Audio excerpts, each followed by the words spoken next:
Olá, seja muito bem-vindo ao Physics in Box, e se você não me conhece, eu sou o professor Carlos Banhares. Na aula de hoje nós vamos falar de um assunto que interessa muito aos estudantes de engenharia, principalmente de engenharia civil, que é momento de inércia de área, mas um assunto que é mais complicadinho, que muitos têm dificuldade, que é, no caso, o teorema dos eixos paralelos. Então, se você quer aprender sobre o teorema dos eixos paralelos, você quer dominar esse assunto, vem comigo que nós vamos entrar nesse vídeo para resolver de uma vez.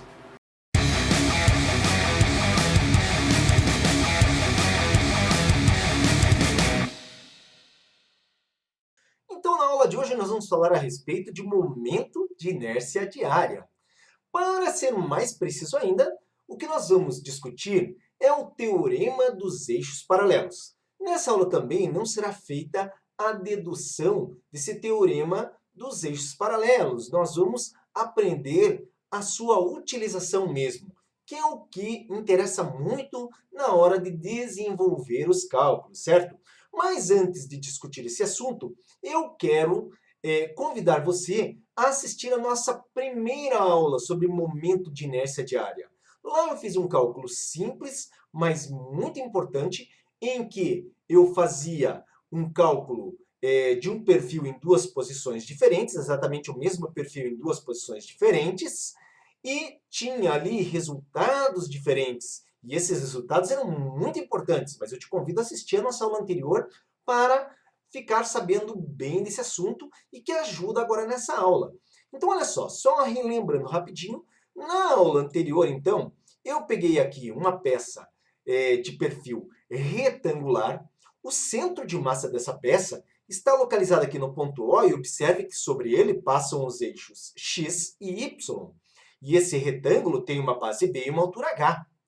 O cálculo do momento de inércia, no caso em relação ao eixo x, considera 1 sobre 12 da base, que é paralelo ao eixo x, vezes a altura, que é perpendicular. Já em relação ao eixo y, se eu quiser calcular, eu também posso. Nesse caso, é 1 sobre 12, a mesma equação, porque é um retângulo, mas observe que agora eu pego aqui h, que é paralelo ao eixo y, e a base, que é perpendicular, é que fica elevado ao cubo. Então, na aula anterior, nós fizemos esse cálculo de momento de inércia para o centro de massa. Quando nós falamos a respeito do teorema dos eixos paralelos, esse termo eixos paralelos é porque a gente escolhe um ponto diferente do centro de massa. E para isso nós temos que traçar eixos que são paralelos àqueles eixos que passam por sobre o ponto que é o centro de massa. Ai, professor, não entendi. Então olha isso aqui. Veja só. Aqui nós temos aquela situação anterior, o centro de massa, o eixo y, o eixo x. Digamos que você queira calcular agora o momento de inércia, mas em relação a um outro ponto. Eu vou pegar aqui esse ponto que fica bem no vértice aqui, inferior esquerdo do nosso retângulo. Então eu tenho aqui um ponto, a linha. Eu vou passar aí dois eixos paralelos, por isso do nome eixos paralelos. Então eu tenho o eixo aqui, ó, x', paralelo ao eixo x, y' paralelo ao eixo y. Observe ainda que entre esses eixos eu tenho as respectivas distâncias que eu chamo de dx. E por que dx entre os eixos y' e y?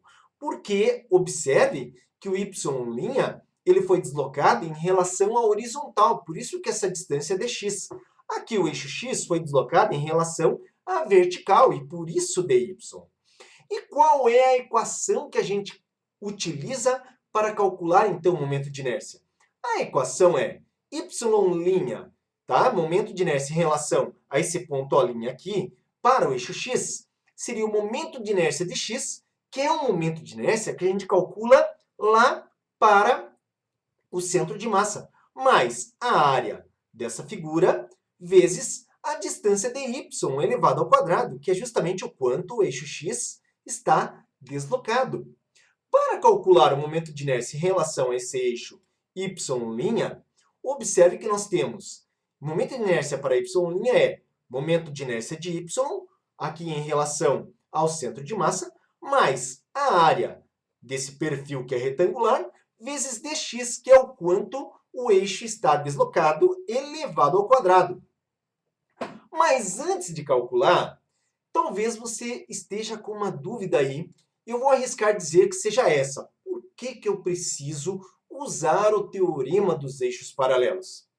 Veja bem, imagine que você calcula o momento de inércia de uma viga, né?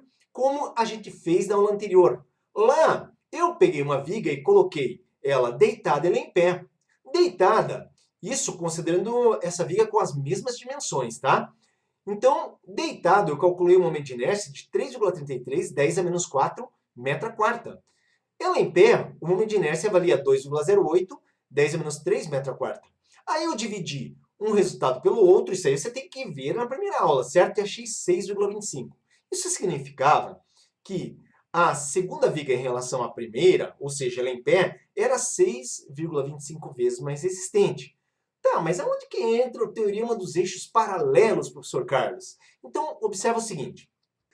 A viga que nós utilizamos era uma viga retangular, e calculando o momento de inércia em relação ao seu centro de massa, que está localizado no centro dessa peça, a gente utilizou essa equação aqui. Agora observe, a minha pergunta para você é, e para você pensar, por que usar o teorema dos eixos paralelos? Como que a gente calcula o momento de inércia dessa peça que tem um perfil em T? Qual seria a fórmula do momento de inércia? Não existe uma fórmula pronta para o momento de inércia com uma peça como essa. E por isso que a gente precisa utilizar o teorema dos eixos paralelos. Então o que eu vou fazer aqui nessa aula é te mostrar como que se faz o cálculo simples usando o teorema dos eixos paralelos, para que na próxima aula a gente pegue exatamente essa viga que tem formato de T e faça para ela o cálculo do momento de inércia diária, beleza? Então vamos lá, me acompanha no raciocínio. Nós pretendemos então calcular o quê? O momento de inércia em relação à linha, porque em relação ao O fizemos na aula anterior. Então, supondo que B vale 12 centímetros, a base, e H vale 20, que é a altura, qual é o momento de inércia da peça em relação ao ponto O'? Então, olha só, me acompanha no seguinte. Qual é o primeiro cálculo que eu vou fazer? Primeira coisa, eu aqui sei que a base é 12, a altura é 20, e nesse caso aqui eu tenho dy, que é essa diferença entre os eixos, que vale 10 centímetros. Por quê? Porque eu estou saindo aqui do centro para justamente um ponto sobre a base. Então, é metade da altura do retângulo. Isso aqui eu vou utilizar para o cálculo em x. Mas antes de começar esse cálculo em x, eu vou começar calculando a área. Porque a área vai ser comum tanto para o cálculo em x, quanto para o cálculo em y. Então, a área base vezes altura. No caso, a nossa base vale 12 e a altura vale 20. E 12 vezes 20 é 240. Agora, vamos fazer o cálculo para x. Então, vamos lá. Voltando aos nossos dados, base 12, altura 20 e dy valendo 10. O que eu calculo? O momento de inércia em relação ao centro. O momento de inércia em relação ao centro de massa, então, olha só, vai ser 1/12 de B vezes H elevado ao cubo, porque isso aqui é um retângulo. Então, o momento de inércia é 1 sobre 12, da base 12, a altura é 20 elevado ao cubo. Fazendo esse cálculo, nós temos 8.000 centímetros elevado à quarta. Esse é o momento de inércia. E agora, como que fica o momento de inércia em relação à linha? Porque eu utilizo esse momento de inércia. Olha só a equação, então. Considerando a área, que é 240, que a gente já calculou, considerando x, que é 8.000, eu tenho que o momento de inércia em relação a esse eixo aqui, ó, de baixo, aqui na horizontal, x', é o momento de inércia em x, que é em relação ao ponto O, mais a área da peça, vezes dy, que é essa defasagem elevada ao quadrado. Com isso, nós temos 8.000, que é o momento de inércia, mais 240 da área, vezes 10 ao quadrado. Com isso, eu tenho 8.000 mais 24.000, o que me dá um momento de inércia de 32.000 centímetros a quarta. E para o eixo y, o que nós precisamos? Inicialmente, então, nós temos aqui a base 12, a altura 20, e dx, que é a diferença entre os eixos, 6 centímetros. A área eu já sei que é 240. Então, eu vou calcular primeiro o momento de inércia em y em relação ao ponto O. Esse momento de inércia em y em relação ao ponto O, que eu chamo de y, Um 12, agora inverteu, hein? Altura vezes base elevado ao cubo, porque agora a altura é paralelo ao eixo y. Então eu tenho 1 sobre 12 de 20 vezes 12 ao cubo. Isso me dá como resposta 2.880 centímetros a quarta. Uma vez que agora eu sei a base, a altura e o valor de dx, sei a área, 240 centímetros quadrados, e o momento de inércia em relação ao centro de massa, que é 2.880, o momento de inércia para y, em relação então a esse eixo y', será momento de inércia em relação ao ponto O, mais área vezes dx ao quadrado. Substituindo, nós temos então 2.880 mais área 240 vezes 6 elevado ao quadrado, e encontramos então um momento de inércia em relação a y', ou seja, a direção y para o ponto O', de 2.880 mais 8.640, onde finalmente temos 11.520 centímetros a quarta. Então nós finalizamos essa aula. Se você gostou, dá um like aí para o canal, você pode compartilhar com seus amigos. E se você tem alguma dúvida, escreva nos comentários. Se não estiver inscrito aqui no Physics Box, se inscreva e fique sabendo de todas as aulas aqui do canal. Foi muito bom ver você por aqui nessa aula e eu te espero no nosso próximo vídeo. Você precisa aprender física? Então veja como essa tarefa pode ser muito fácil. Acesse no seu computador, smartphone ou tablet www.physicsinbox.com.br. Lá você vai encontrar vários assuntos para estudar. Escolha um assunto. Dentro de um assunto, observe que nós temos vários conteúdos. Escolha um conteúdo para resolver questões online. Escolha uma alternativa. Verifique a resposta. Legal! Essa questão você acertou. Vamos para a próxima? Escolha novamente uma alternativa. Ah, dessa vez você errou.